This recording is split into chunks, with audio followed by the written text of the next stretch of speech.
Отношения Мэгги и Чарли начались прекрасно. На их первом свидании Чарли сразу понял, что Мэгги его единственная, и сказал ей: «Я ждал тебя 1000 лет, и вот ты здесь». И что-то в том, как он произнес эти слова, заставило Мэгги почувствовать себя в безопасности. Если бы она знала, что он был настоящим дьяволом, через несколько лет этот человек сделает что-то ужасное и бессердечное с Мэгги и ее ребенком, но в день похорон ужасная правда выплывет наружу. У Мэгги было почти все, чего только можно пожелать. Успешный бизнес, гараж, полный автомобилей и особняк. Мэгги не только унаследовала состояние своих покойных родителей, но и была умной женщиной, поэтому, посвятив несколько лет своему бизнесу, она быстро поднялась на вершину и стала одной из самых влиятельных и успешных женщин в городе. Мэгги, получившая множество наград за свою благотворительную деятельность, обладала очень добрым сердцем и всегда была готова помочь больным и бедным. Определенно, такая замечательная женщина заслуживает счастья, не так ли? К сожалению, этого не произошло.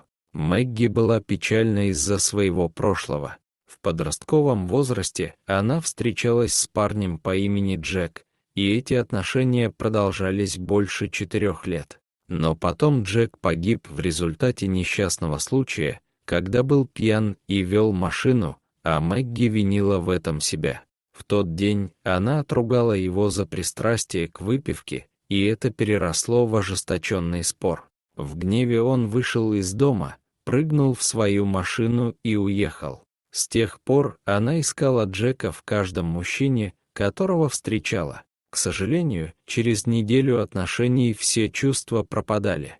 С годами Мэгги начала думать, что, возможно, она никогда никого не полюбит так сильно, как любила Джека. Так было до тех пор, пока она не встретила Чарли, который однажды вечером отправил ей запрос на Facebook. Увидев его, Мэгги сразу же вспомнила Джека. На фотографии в профиле парня была изображена маленькая девочка, сидевшая рядом с ним. Ей было около 5 лет, и, судя по тому, как она была похожа на Чарли, Мэгги поняла, что эта девочка его дочь. Просматривая его посты в Facebook, Мэгги увидела, как сильно он заботится о своей дочери Бритни, и ее сразу же потянуло к этой девочке. В течение следующих нескольких дней Мэгги не могла оторваться от его профиля. Она хотела узнать больше о нем и его дочери. Несколько дней спустя, когда Мэгги сама собиралась написать ему, она получила от него сообщение: «Привет, красавица». Не теряя ни секунды, Мэгги ответила, и они проболтали несколько часов. Мэгги даже поговорила с маленькой Бритни по телефону.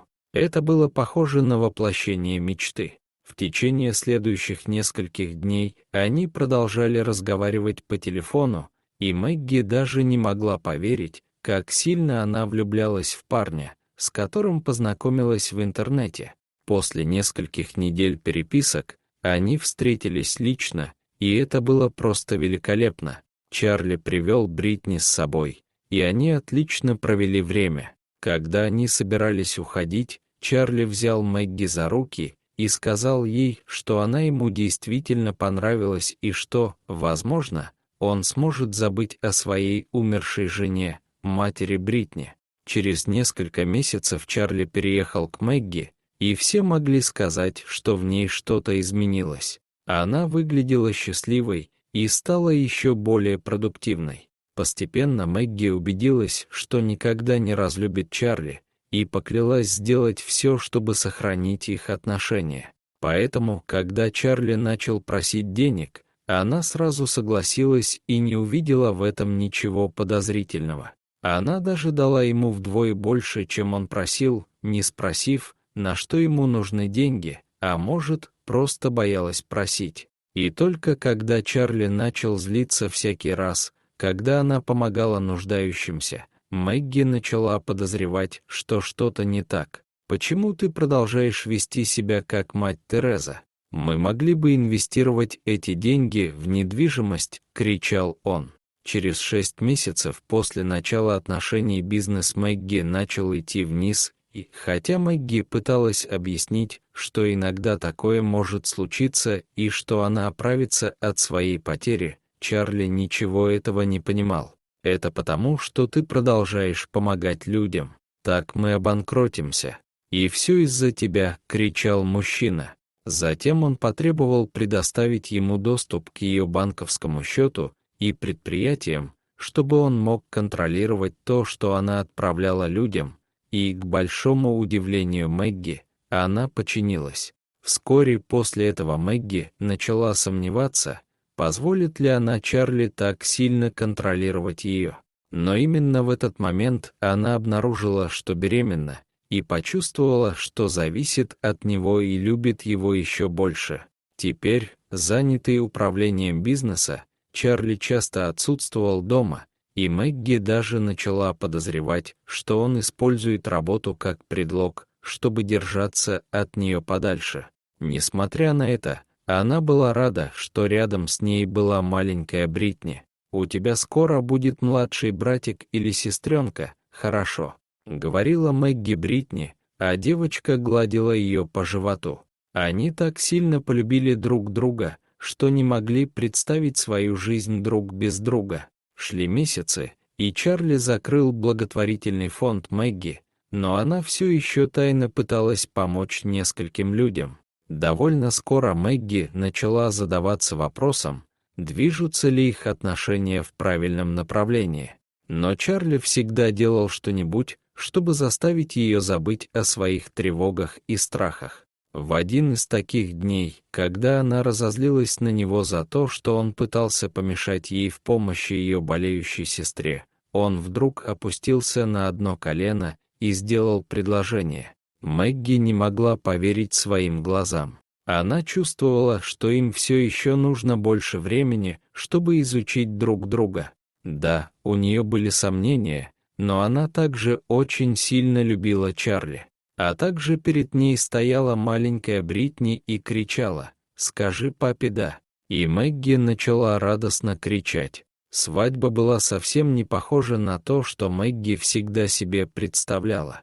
Как и хотел Чарли, на церемонии присутствовало всего несколько друзей. Но, тем не менее, Мэгги была счастлива. После свадьбы Чарли все чаще пропадал из дома. Поэтому, когда у Мэгги отошли воды, его не было дома. Бритни была единственной, кто держал ее за руки и говорил, что все будет хорошо.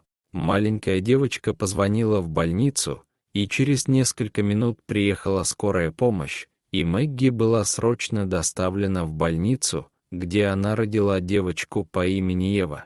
Трагедия произошла ровно через 2 года после рождения их совместной дочери. После ужина, который впервые готовил Чарли, семья отправилась спать. К сожалению, на следующее утро Чарли и его дочь Бритни были единственными, кто проснулся. Мужчина быстро позвонил родственникам Мэгги и попросил их немедленно приехать. Когда все приехали, они нашли на кровати Мэгги письмо, в котором говорилось: «Мне так жаль, что я разочаровала вас всех. Жизнь стала такой трудной, и я не могла жить дальше. Взять мою дочь с собой — это лучшее решение, которое я приняла, и я надеюсь, вы не осудите меня за это. Я хочу, чтобы наши души покоились с миром, поэтому, пожалуйста, похороните нас прямо сейчас». Словами не описать, что чувствовали все родственники. Несмотря ни на что, они быстро организовали похороны, как просила Мэгги. Но когда на похоронах открыли гроб, чтобы посмотреть на них в последний раз, произошло нечто невероятное. Бритни, стоявшая рядом с гробом, внезапно перестала плакать и закричала: «Подождите!». Наступила полная тишина. Затем Бритни закричала снова. Ее палец только что пошевелился. Она жива. Один из членов семьи, который оказался врачом, бросился к Мэгги и ее дочери.